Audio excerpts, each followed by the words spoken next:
Hello there, kia ora. Waitangi weekend is on the horizon, and it's a weirdly great opportunity to find out how our media frames the event and see how it also shows the bias of our media. You see, Waitangi Day is an event that has, in many ways, become loaded.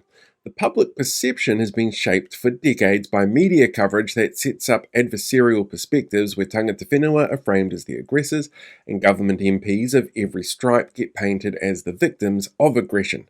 Do you remember when Helen Clark was jostled, or when Don Brash was made to eat mud, or Stephen Joyce got the nickname Dildo Baggins? They were the victims in the media. But Helen Clark just led the foreshore and seabed debate, which was really divisive. Don Brash was leading the most racist National Party until the current one and had just given his infamous Orewa speech a week beforehand, and Joyce was the government representative the year that they signed the TPPA, which was a transnational agreement that was seen by many as signing over sovereignty to international interests without acknowledging the sovereignty of tangata whenua, sovereignty enshrined in the treaty signed at Waitangi, that we commemorate every year on the day Joyce got a dildo to the face. The incidents didn't happen in a vacuum is what I'm trying to get at here, but media headlines often frame them that way. In fact, there's a heap of research which shows media has, for generations, been using this framing, and it's part of a wider issue that we have with media representation of Maori. Maori are more likely to be framed as aggressors in any story involving conflict. Wahine Maori are significantly more likely to be made out as aggressive and violent, especially when it comes to crime reporting and protest movements on issues where tangata whenua are fighting for equitable outcomes or self-determination as promised within the principles of Te Tii. The language used creates more negative views of the people involved. And all of this has been studied extensively. Those tools, frames, and language elements still appear in the comments of coalition supporters when they make racist comments online. Work done in 2005 identified a range of language breakdowns, including the good Maori, bad Maori pattern, where good Maori were noble, dignified, punctual, and hard-working, while bad Maori had adjectives like aggressive, radical, complaining, and lazy used in the media. Terms like Maori activist are used, but the term Pākehā activist isn't, creating a sense of Pākehā as being the norm, and phrases like one law for all and no special treatment frame treaty obligations as divisive and separatist. All while we have to hear about costs and resources on Maori initiatives being considered a drain on taxpayers, creating a sense of resentment in the wider public instead of understanding that targeted funding is often used to create equitable outcomes. These approaches and framing are so ingrained in the public these days that there's a cottage industry of racists on Twitter and YouTube who set up channels and make content to keep on maintaining those inequitable structures in reporting that allows them to feel like they're keeping their boots on the neck of Māori, and because social media algorithms feed on engagement, they're pushed wide and grow exponentially.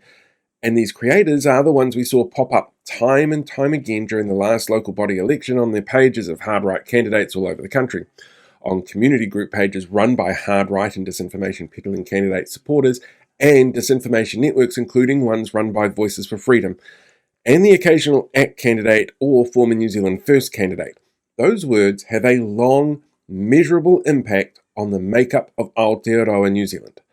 In reality, the week of events around Waitangi are more celebratory, more festival-like than media presents, but Waitangi Day is a perfect chance to create a wedge that sells headlines, draws clicks, and gets ACT voters excited.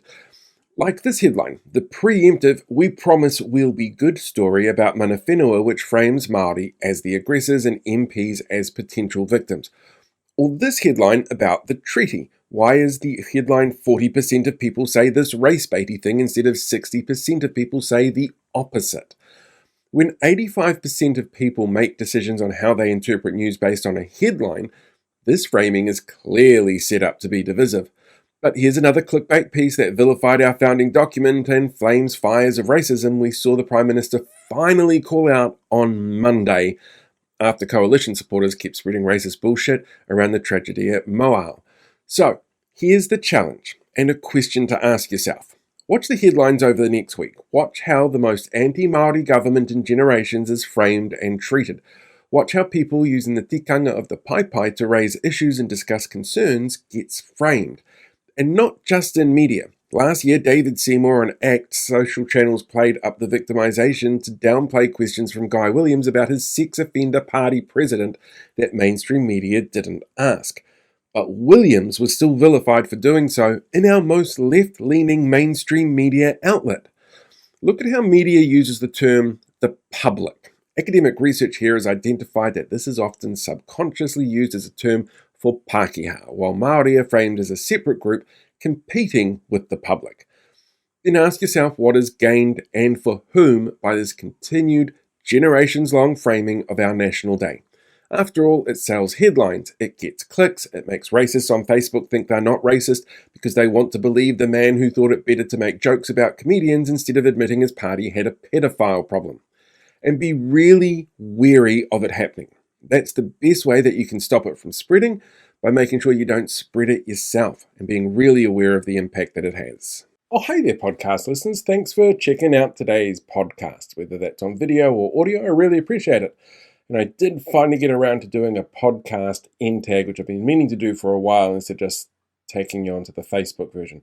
So while you're here, why not hit that subscribe button so that you can get updates coming in directly every time there's a new episode uploaded. Just seems like a really simple way to keep up to date with all of the crazy that's going on. So, yeah, give that a shot, and I'll talk to you soon.